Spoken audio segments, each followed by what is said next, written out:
नमस्कार प्यारे साथियों, एक बार फिर से आप सभी विद्यार्थियों का बहुत बहुत स्वागत है।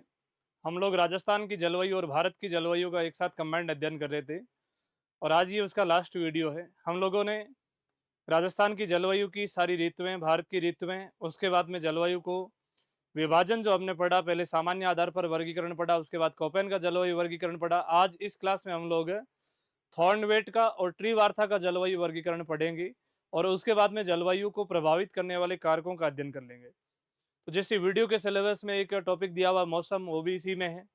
सेकंड ग्रेड के सिलेबस में दिया हुआ है भारतीय मानसून प्रणाली, वो भी हमने इसी टॉपिक के अंदर पढ़ लिया है। तो यदि आप भारतीय भूगोल का भी साथ ही साथ अध्ययन कर रहे हैं तो ये जो जलवायु के 9 टॉपिक हैं, जो 9 वीडियो इस क्लास में डाल रखे हैं प्लेलिस्ट में, इनका आपको अध्ययन कर लेना चाहिए। जब हम लोग भारतीय भूगोल वहाँ पे पढ़ रहे हैं तो दोबारा से वहाँ पे जलवायु वाले टॉपिक का अध्ययन नहीं करेंगे। भारतीय भूगोल का भौतिक विभाजन समाप्त होने के बाद में जलवायु वाला टॉपिक है, वो आपको इन्हीं 9 वीडियो में से कवर करना है और उसके बाद में भारत की नदियां और झीलें हम लोग वहां से कंटिन्यू करेंगे और इस टॉपिक के बाद में राजस्थान की नदियां हम लोग पढ़ना शुरू करेंगे। तो उम्मीद और आशाएं करता हूं कि आप इन्हीं सभी चीजों को बहुत बेहतरीन ढंग से नोट्स भी बना रहे होंगे और साथ ही साथ आप लोग पढ़ भी रहे होंगे। तो आज हम लोग इस वीडियो में पढ़ेंगे थॉर्नवेट का जलवायु वर्गीकरण, ट्रीवार्था का जलवायु वर्गीकरण और जलवायु का जलवायु को प्रभावित करने वाले कारक, जिसमें भारत की जलवायु को भी और राजस्थान की जलवायु को भी प्रभावित करने वाले कौन कौन से कारक हैं, उन कारकों के बारे में हम लोग अध्ययन करेंगे। तो आज आप हेडिंग बना लो, थॉर्नवेट का जलवायु वर्गीकरण। थॉर्नवेट का जलवायु वर्गीकरण, थॉर्नवेट का जलवायु वर्गीकरण, थॉर्नवेट का जलवायु वर्गीकरण। अब इस थॉर्नवेट के जलवायु वर्गीकरण की कुछ कंटेंट की चीजें बोर्ड पे लिखी हुई है। पहले हम लोग वीडियो बना रहे थे, टेक्निकल फॉल्ट आ गया तो उसके बाद में इसको रीस्टार्ट करना पड़ा दोबारा। तो क्या क्या चीजें हमने नोट कर ली थी वहां तक कि हम लोग उसको दोबारा से देख लेते। देखो, थॉर्नवेट का जलवायु वर्गीकरण, और थॉर्नवेट अमेरिका का नागरिक था, अमेरिकन भूगोलवेता थॉर्नवेट ने, इसने जैसे कोपेन ने जलवायु वर्गीकरण के आधार में एक ही टर्म्स लिया था, वनस्पति। थॉर्नवेट ने कहा कि कोपेन पागल था जो एक टर्म के आधार पर दुनिया की जलवायु का वर्गीकरण करने चला। दुनिया की जलवायु का यदि बहुत सटीक वर्गीकरण करना है तो इसे कम से कम 3 टर्म्स लेने चाहिए। उस पर्टिकुलर क्षेत्र विशेष में कैसी वनस्पति है, वहां वर्षा कितनी होती है, वहां ग्रीष्म ऋतु का तापमान कितना जाता है और शीत ऋतु का तापमान कितना जाता है। इन यदि तीनों टर्म्स का आप इस्तेमाल करते हैं तो आप जलवायु का कंपैरेटिव अच्छे से वर्गीकरण कर पाएंगे। तो थॉर्नवेट ने वनस्पति, वर्षा, वाष्पीकरण यानी कि तापमान को आधार बनाकर विश्व की जलवायु का वर्गीकरण किया। थॉर्नवेट का जलवायु वर्गीकरण सर्वाधिक मान्य है। अपने सबसे ज्यादा प्रश्न कोपेन से आते हैं और जो सबसे ज्यादा विश्व में मान्य है, वैल्यूएबल है, वो तवज्जो किसको दिया जाता है तो जवाब दोगे थॉर्नवेट के जलवायु वर्गीकरण को दिया जाता है। थॉर्नवेट का जलवायु वर्गीकरण सर्वाधिक मान्य है। थॉर्नवेट ने जलवायु वर्गीकरण में संकेता अक्षरों का उपयोग किया। अब इसने भी जलवायु वर्गीकरण में संकेत दिए थे, जैसे इसके अनुसार कौन से संकेत थे, ए, बी, डब्ल्यू, डी, सी, डी और ई। जैसे कोपेन ने भी ए, बी, सी, डी, ई 5 कैपिटल कोड दिए थे, उसके बाद स्मॉल कोड दिए थे। लेकिन थॉर्नवेट ने जो कोड दिए उनके अलग अर्थ है और कोपेन के अलग अलग अर्थ है। जैसे ए का मतलब होता है वृहत तापीय, जहाँ टेम्परेचर ज्यादा पाया जाता है, जैसे उष्ण कटिबंध है, यहाँ पे जहाँ तापमान ज्यादा पाया जाता है वहां पे ए कोड का इस्तेमाल कीजिए, ऐसा किसने कहा था, थॉर्नवेट ने कहा था। बी मध्य तापीय, जहां पे कंपेरेटिव ठीक ठाक तापमान पाया जाता है, न ज्यादा कम न ज्यादा अधिक, जैसे गंगानगर हनुमानगढ़ के आसपास में बी कोड का इस्तेमाल होगा। उसके बाद पूरे राजस्थान में ए कोड का इस्तेमाल होगा। डब्लू का मतलब होता है वेट, वेट का मतलब नम जलवायु, मतलब जैसलमेर के आसपास के क्षेत्र को छोड़ करके डब्लू कोड का इस्तेमाल किया जाएगा। उसके बाद में डी का मतलब ड्राई या शुष्क जलवायु, जैसलमेर के आसपास की जलवायु के लिए ड्राई कोड का इस्तेमाल किया जाएगा। फिर आर्द्र जलवायु या उपाद्र जलवायु, फिर डी अर्ध मरुस्थलीय जलवायु, जहां पे अर्ध मरुस्थलीय जलवायु का मतलब पूरे मध्यवर्ती राजस्थान में थॉर्नवेट के अनुसार डी कोड आएगा और उसके बाद में है ई मरुस्थलीय जलवायु, जहां कोपेन ने बोला कि जहां जहां पे अब इन कोड को हमें शिफ्ट करना है, किस किस तरीके से ये कोड शिफ्ट होंगे।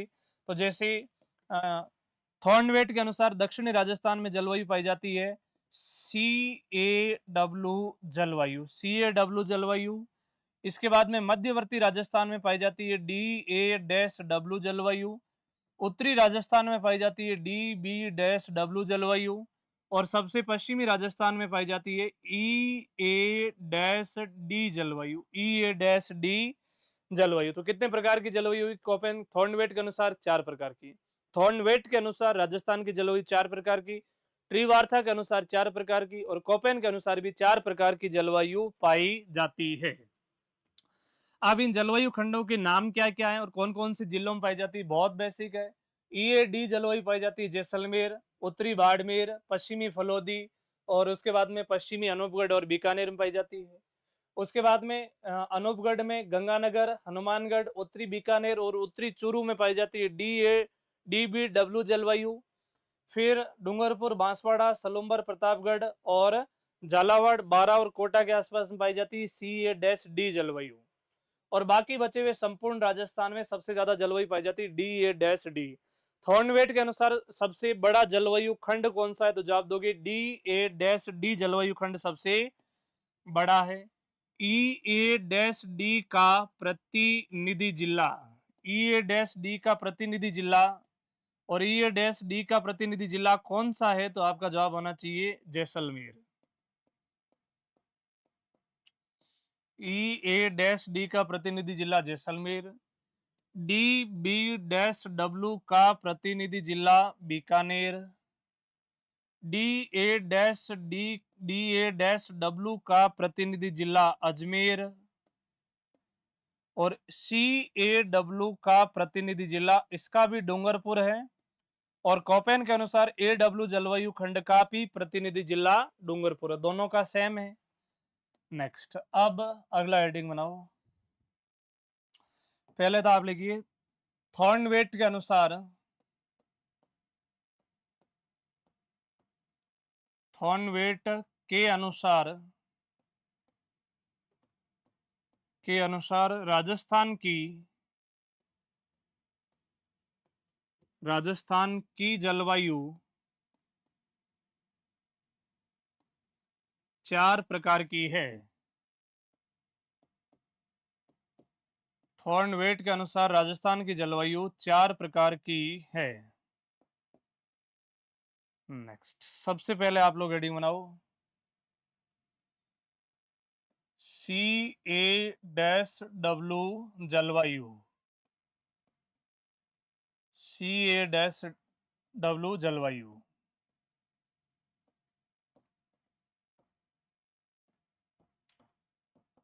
उष्ण कटिबंधीय, वृहद तापीय, आर्द्र जलवायु। उष्ण कटिबंधीय, वृहद तापीय, आर्द्र जलवायु। प्रतिनिधि जिला, प्रतिनिधि जिला डूंगरपुर। नेक्स्ट, यह जलवायु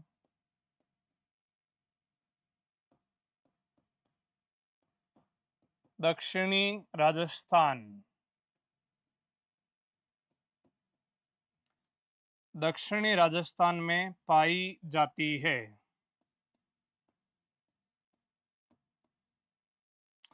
सबसे दक्षिणी राजस्थान में थॉर्नवेट के अनुसार कैसी जलवायु पाई जाती है? तो जवाब दोगे CA-W जलवायु पाई जाती है, CA-W जलवायु पाई जाती है। नेक्स्ट, यह जलवायु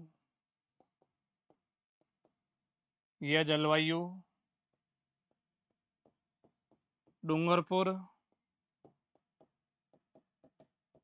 बांसवाड़ा, उदयपुर, प्रतापगढ़,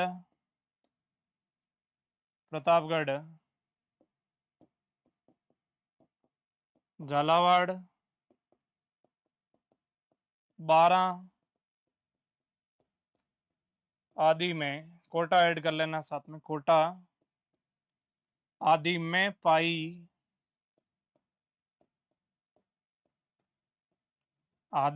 पाई जाती है। आदि डिस्ट्रिक्ट में कौन सी जलवायु पाई जाती है? तो जवाब क्या दोगे? CA-W जलवायु पाई जाती है। उसके बाद में जो कोपेन के अनुसार सबसे मध्यवर्ती राजस्थान की जलवायु है वो है DA-W जलवायु। तो DA-W जलवायु, अगली हेडिंग बनाओ आप लोग है DA-W जलवायु। DA-W जलवायु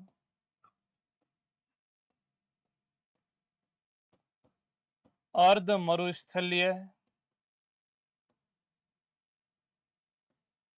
अर्ध मरुस्थलीय जलवायु। प्रतिनिधि जिला, प्रतिनिधि जिला अजमेर, प्रतिनिधि जिला अजमेर। यह जलवायु राजस्थान के मध्यवर्ती भाग में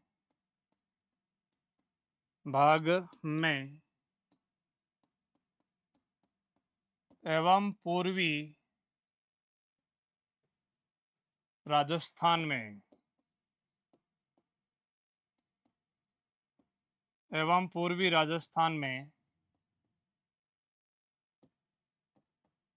पाई जाती है, एवं पूर्वी राजस्थान में पाई जाती है। अब यदि आपसे पूछें कि थॉर्नवेट के अनुसार सबसे बड़ा जलवायु खंड कौन सा है, तो इसमें आपका आंसर कौन सा होगा, जो आप क्या दोगे, DA-W जलवायु। तो थॉर्नवेट के अनुसार, थॉर्नवेट के अनुसार, थॉर्नवेट के अनुसार यह सबसे बड़ा जलवायु खंड है। थॉर्नवेट के अनुसार ये सबसे बड़ा जलवायु खंड है। ठीक है, तो इसमें कौन कौन से जिले आते हैं मैं वर्बली बोल देता हूँ, या फिर अपन एक काम करेंगे, CA-W के हमने लिख लिए, DB-W के लिख देंगे और ये D के लिख देंगे। बाकी बचे हुए सारे जिले हैं वो DA-W खंड के जिले होंगे। ठीक है, तो सबसे ज्यादा जो डिस्ट्रिक्ट है वो किस में आएंगे, जवाब दोगे DA-W खंड में डिस्ट्रिक्ट आएंगे।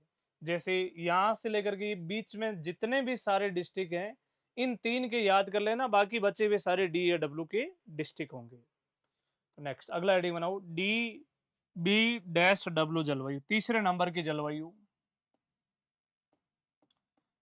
DB-W जलवायु। नाम लिखो इसका, अर्ध मरुस्थलीय, अर्ध मरुस्थलीय मध्य तापीय, मध्य तापीय जलवायु या शीत ऋतु में वर्षा, शीत ऋतु में वर्षा, शीत ऋतु में वर्षा होती है। नेक्स्ट लिखो, शीत ऋतु में वर्षा। नेक्स्ट, यह जलवायु सबसे, यह जलवायु सबसे उत्तरी राजस्थान में, उत्तरी राजस्थान में पाई जाती है। यह जलवायु सबसे उत्तरी राजस्थान में पाई जाती है। प्रतिनिधि जिला, प्रतिनिधि जिला, प्रतिनिधि जिला बीकानेर, प्रतिनिधि जिला बीकानेर। उसके बाद में यह जलवायु उत्तरी बीकानेर, उत्तरी बीकानेर, गंगानगर, हनुमानगढ़, उत्तरी चूरू, उत्तरी चूरू एवं अनूपगढ़ में, एवं अनूपगढ़ में पाई जाती है, एवं अनूपगढ़ में पाई जाती है। नेक्स्ट उसके बाद लिखो E-A-D जलवायु, E-A-D जलवायु सबसे पश्चिमी राजस्थान में पाई जाने वाली जलवायु खंड का नाम कौन सा है? तो जवाब दोगे E-A-D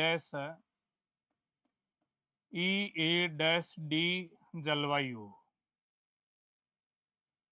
E-A-D जलवायु।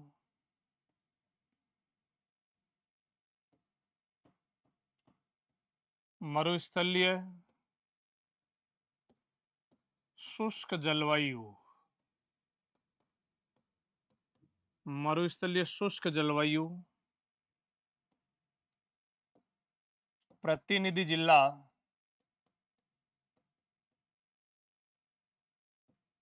प्रतिनिधि जिला जैसलमेर,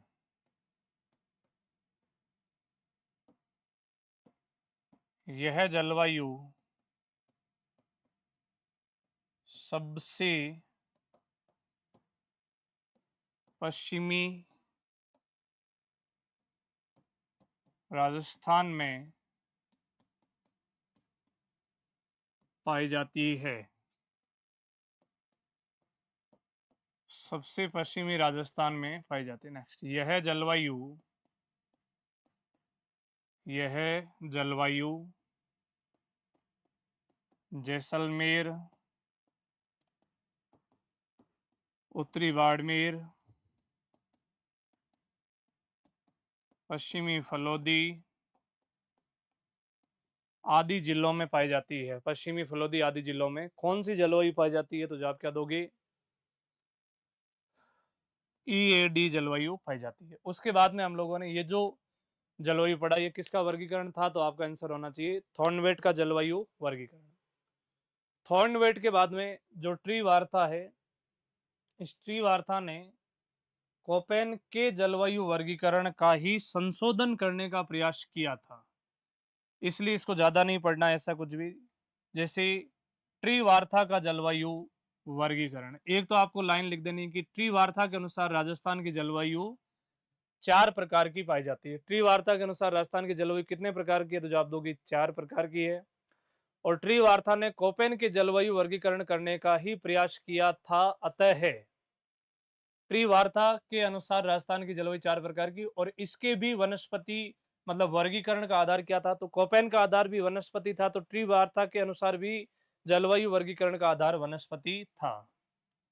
इसके अनुसार इसने जो कोड का इस्तेमाल किया वो सबसे पश्चिमी राजस्थान में BWH था, यहाँ पे था BSH था, यहाँ पे इसके अनुसार कोड का इस्तेमाल था CA-W, और सबसे दक्षिणी राजस्थान में इसका भी कोड था AW।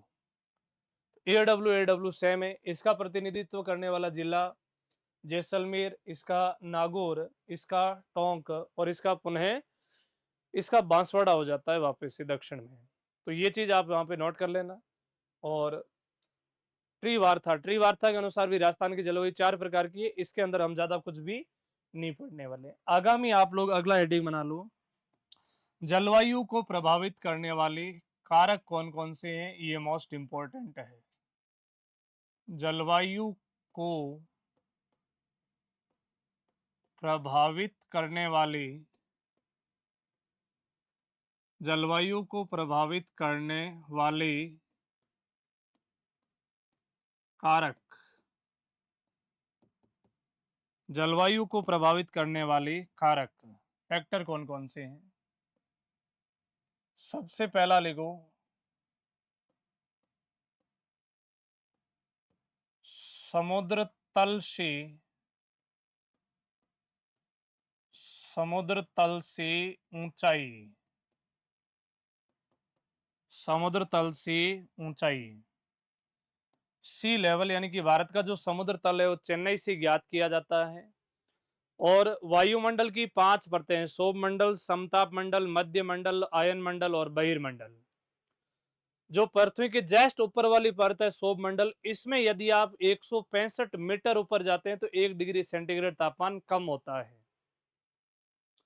1 डिग्री सेंटीग्रेड तापमान कम होता है। और इसी प्रक्रिया से जो हमेशा बर्फ जमी रहती है पर्वतों पर बर्फ जमे रहने का कारण क्या है? तो जवाब दोगे वायुमंडल में ऊंचाई पर जाने पर 1 डिग्री सेंटीग्रेड तापमान ऊंचाई पर जाते हैं तो तापमान कम होता है 165 मीटर ऊपर जाने पर।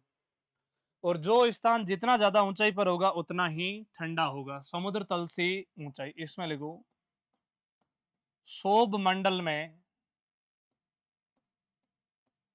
सौर मंडल में 165 मीटर ऊपर जाने पर 1 डिग्री सेंटीग्रेड तापमान 1 डिग्री सेंटीग्रेड तापमान कम होता है। 1 डिग्री सेंटीग्रेड तापमान कम होता है। अतः जो स्थल समुद्र तल से जितना अधिक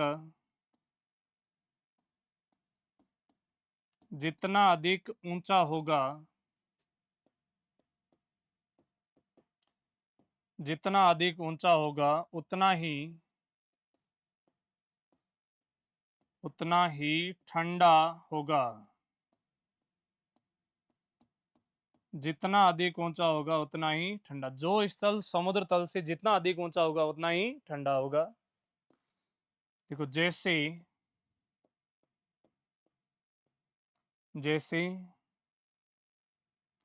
सिक्किम, शिमला, माउंट आबू, सिक्किम, शिमला, माउंट आबू आदि। सिक्किम, शिमला, माउंट आबू आदि। सिक्किम, शिमला, माउंट आबू उदाहरण है। प्रश्न आता है यूपीएससी और आदि में कि अमृतसर और शिमला एक ही अक्षांश पर होते हुए भी अमृतसर गर्म है, शिमला ठंडा है, कारण क्या है? सिक्किम और राजस्थान एक ही अक्षांश पर होते हुए भी सिक्किम ठंडा है, राजस्थान गर्म है, कारण क्या है? समुद्र तल से ऊंचाई।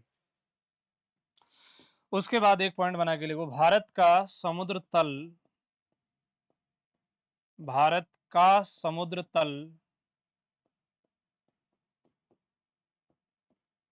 चेन्नई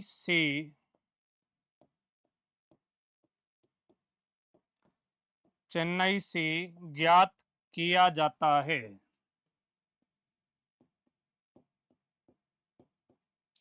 भारत का समुद्र तल चेन्नई से, तो भारत का सी लेवल कहां से ज्ञात होता है? तो जवाब दोगे चेन्नई से ज्ञात किया जाता है।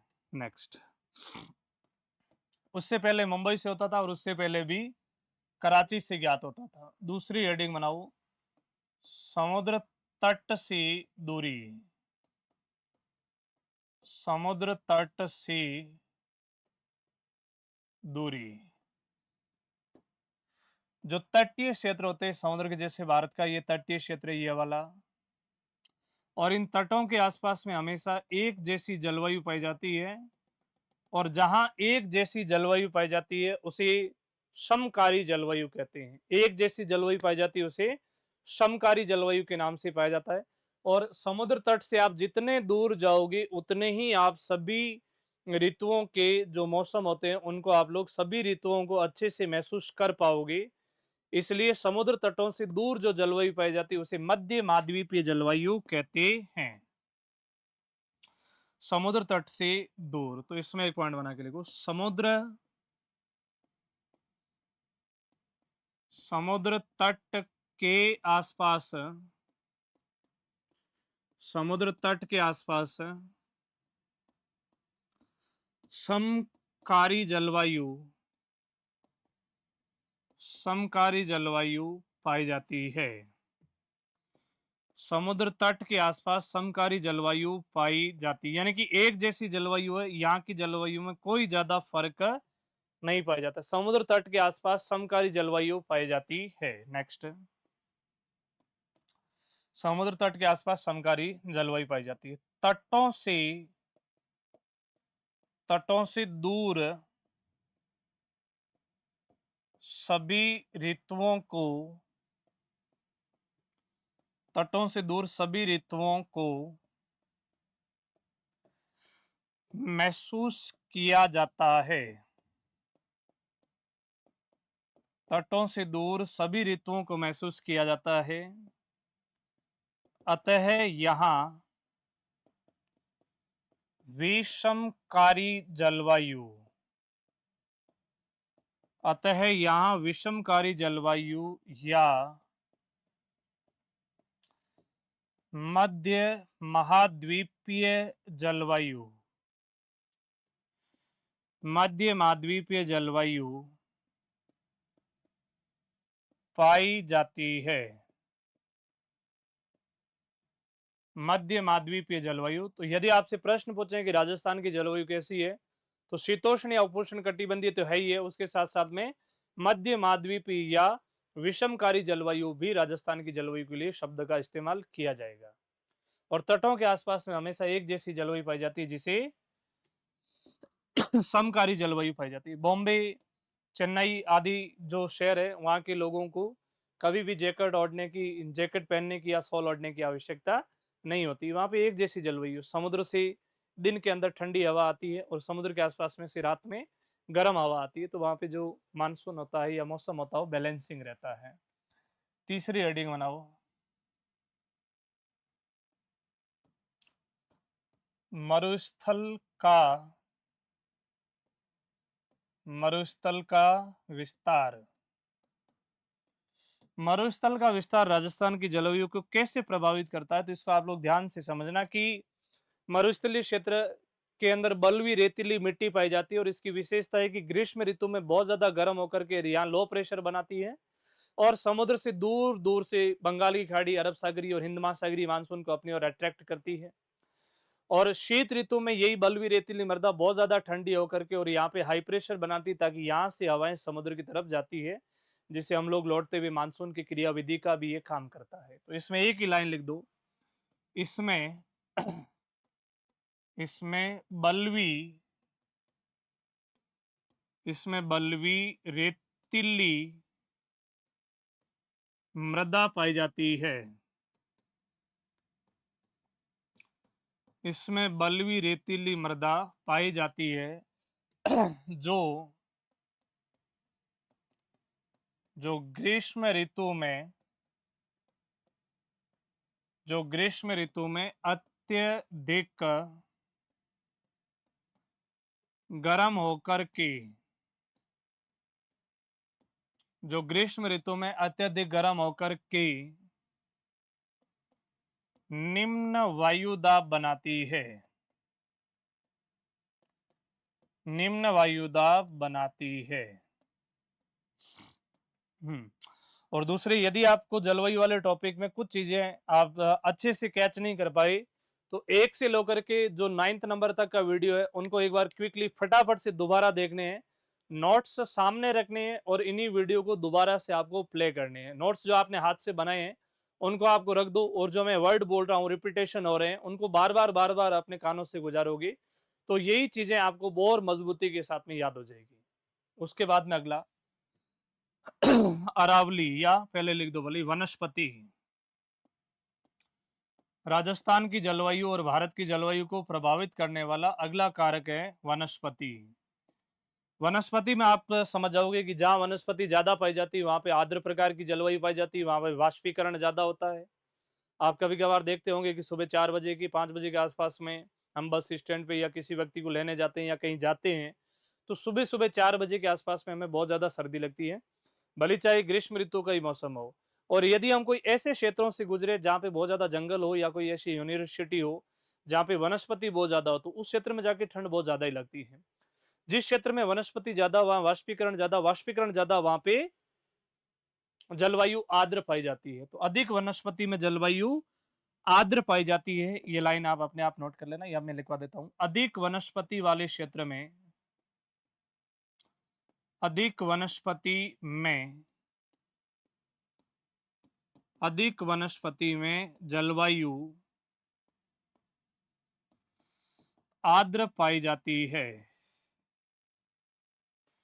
अधिक वनस्पति वाले क्षेत्र में जलवायु आर्द्र पाई जाती है।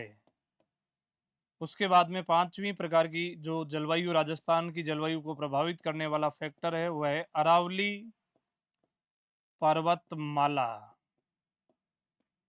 अरावली पर्वतमाला राजस्थान की जलवायु को कैसे प्रभावित करता है? तो अरब सागरी मानसून के तो ये फैली हुई है समानांतर, और बंगाल की खाड़ी के मानसून के फैली हुई है ये समकोण पर। इसलिए अरब सागरी मानसून को रोक करके ये पर्याप्त वर्षा नहीं करवा पाती है, बंगाल की खाड़ी के मानसून को रोक करके ये पर्याप्त वर्षा करवा पाती है। इस तरीके से राजस्थान की जलवायु को प्रभावित करती है। अगला जो 6 नंबर का फैक्टर है वह है अल नीनो। El Nino. और लास्ट 7वें नंबर का है ला नीनो। और इसमें अब अल नीनो क्या है इसको हम लोग बहुत सेपरेट पढ़ लेते हैं, तो उसके बाद में आगे चल करके अल नीनो क्या है हेडिंग बना लो। तो अल नीनो पढ़ेंगे तो ला नीनो ऑटोमेटिक समझ में आ जाएगा। हेडिंग बना दो El Nino. El Nino, El Nino में लिखिए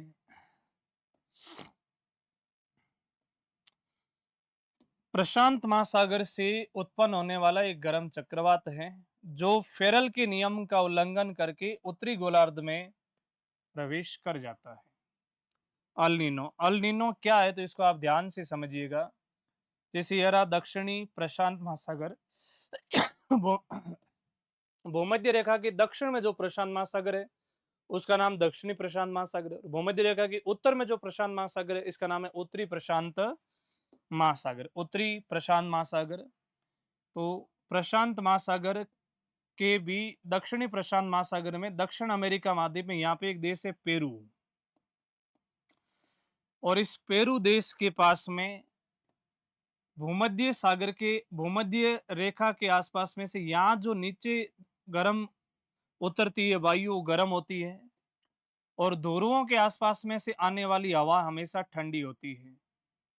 भूमध्य रेखा से ध्रुवों की तरफ यदि वायु जाती है तो वो कैसी होती है? गर्म।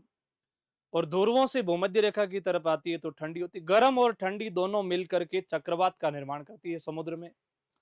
और भूमध्य रेखीय गर्म वायु और हम्बोल्ट या पेरू की ठंडी वायु मिलकर के और एक गर्म चक्रवात उत्पन्न करती है जिसका नाम अल नीनो चक्रवात है। और ये अल नीनो चक्रवात पेरू देश के पास में से उत्पन्न होता है। जहां गर्म और ठंडी वायु मिलती है वहां पे दुनिया में मछली पकड़ने के बड़े बड़े केंद्र होते हैं। मछली पकड़ने के बड़े बड़े केंद्र पाए जाते हैं। तो अगला आपको जैसे दक्षिणी प्रशांत महासागर में ये उत्पन्न होता है, कौन कौन सी हवाओं के मिलने से होता है। और दूसरा इसमें एक चीज और समझ लो कि जो ये चक्रवात उत्पन्न होता है, फेरल ये कहता है कि फेरल के लेफ्ट हैंड के नियम के अनुसार दक्षिण गोलार्ध की हवा दक्षिणी गोलार्ध में रहती है, उत्तरी गोलार्ध की हवा उत्तरी गोलार्ध में रहती है। लेकिन ये जो अल नीनो हवा है ये फेरल के नियम का उल्लंघन करता हुआ ऑस्ट्रेलिया के उत्तर से होते हुए अप्रैल मई में हिंद महासागर में प्रवेश कर जाता है। यहां से इस दिशा में ये रवाना होता है, ऑस्ट्रेलिया के उत्तर में होता हुआ ये अप्रैल और मई में हिंद महासागर में प्रवेश करता है। और अप्रैल मई में हिंद महासागरीय मानसून की भूमिका बन रही होती है और उसको ये तहस नहस कर देता है, तहस नहस कर देता है। और जब जब अल नीनो आता है तब तब भारत में अकाल और सूखे की स्थिति उत्पन्न होती है। अल नीनो क्या है तो इसके बारे में लिखो। देखो यह है दक्षिणी प्रशांत महासागर से दक्षिणी प्रशांत महासागर से दक्षिणी प्रशांत महासागर से दिसंबर में 22 दिसंबर के आसपास 22 दिसंबर के आसपास या 25 दिसंबर के आसपास क्रिसमस डे के आसपास उत्पन्न होता है। 22 दिसंबर के आसपास उत्पन्न होता है। 22 दिसंबर के आसपास उत्पन्न होता है। नेक्स्ट 22 दिसंबर के आसपास उत्पन्न होता है। नेक्स्ट ये है भूमध्य रेखीय गर्म धारा एवं हम्बोल्ट या पेरू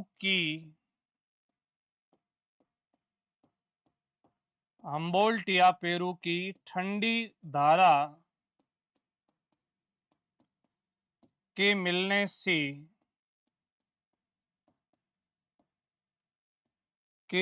से उत्पन्न होता है। हम्बोल्ट या पेरू की ठंडी धारा के मिलने से उत्पन्न होता है। नेक्स्ट ये है पेरू देश के पास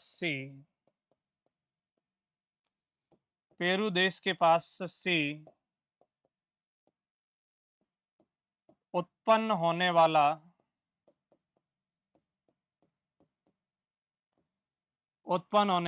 गर्म चक्रवात है। नेक्स्ट ये है फेरल के नियम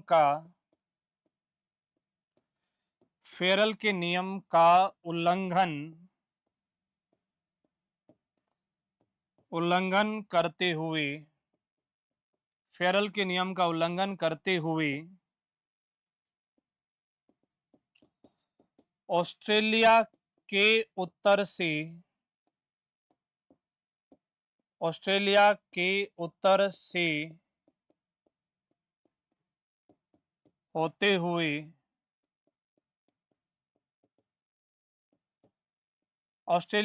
से होते हुए अप्रैल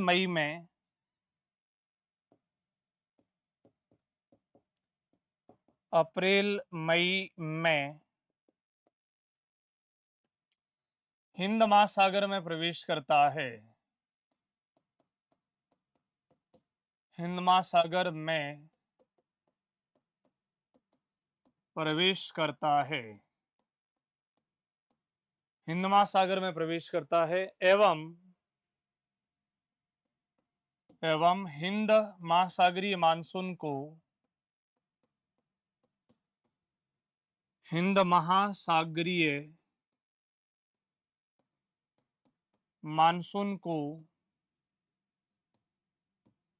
शत-विशत कर देता है।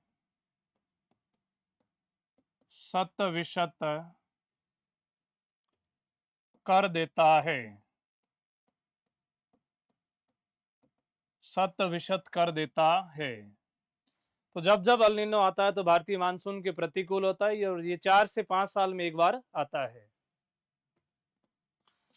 या लिखो अल नीनो भारतीय मानसून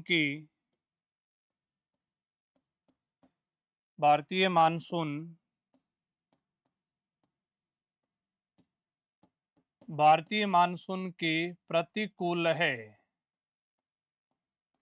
अल नीनो भारतीय मानसून के प्रतिकूल है और इसका जस्ट विपरीत एक ठंडा चक्रवात है, वो भी क्रिसमस डे के आसपास में उत्पन्न होता है, लेकिन वो ठंडा चक्रवात है, सेम रास्ते से हिंद महासागर में आता है और वो भारतीय मानसून के लिए अनुकूल सिद्ध होता है, इसलिए उसका नाम ला नीनो है। तो नेक्स्ट इसके विपरीत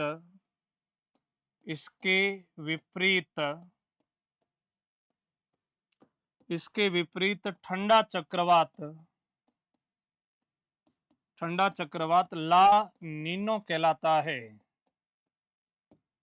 ला नीनो कहलाता है। इसके विपरीत ठंडा चक्रवात ला नीनो कहलाता है। नेक्स्ट ला नीनो भारतीय मानसून के लिए अनुकूल सिद्ध होता है। तो यहां तक ये चीज हमने पढ़ी। जलवायु वाला टॉपिक इस जगह पे आके समाप्त होता है। पहला टॉपिक हमने पढ़ लिया राजस्थान का सामान्य परिचय। दूसरा टॉपिक हमने पढ़ा राजस्थान का भौतिक विभाजन। तीसरा टॉपिक हमने पढ़ा भारत एवं राजस्थान की जलवायु। भारत एवं राजस्थान की जलवायु, भारत एवं राजस्थान की जलवायु। इसी तरीके से ही अगला टॉपिक राजस्थान में हम लोग शुरू करेंगे, राजस्थान की नदियां। और उधर भारतीय भूगोल में भारत का सामान्य परिचय और भारत का भौतिक विभाजन हम लोग पढ़ रहे हैं। और वहां का जो तीसरा टॉपिक होगा भारत की जलवायु, वो हमने इसी 9 वीडियो में साथ में ही कवर की है। तो कोई विद्यार्थी यदि सेकंड ग्रेड संस्कृत शिक्षा विभाग की या सेकंड ग्रेड सामान्य विभाग की तैयारी कर रहा है, एसएसटी जिनका सब्जेक्ट है, तो वो भारतीय भूगोल पढ़ते पढ़ते यहाँ पे भी उन चीजों को जरूर देख लें, ताकि आपके वहाँ पे एक जो नोट्स है वो पूरे परिपूर्ण हो जाए। और भारतीय भूगोल में भौतिक विभाजन समाप्त होने के बाद भारत की भी हम लोग नदियां शुरू करेंगे।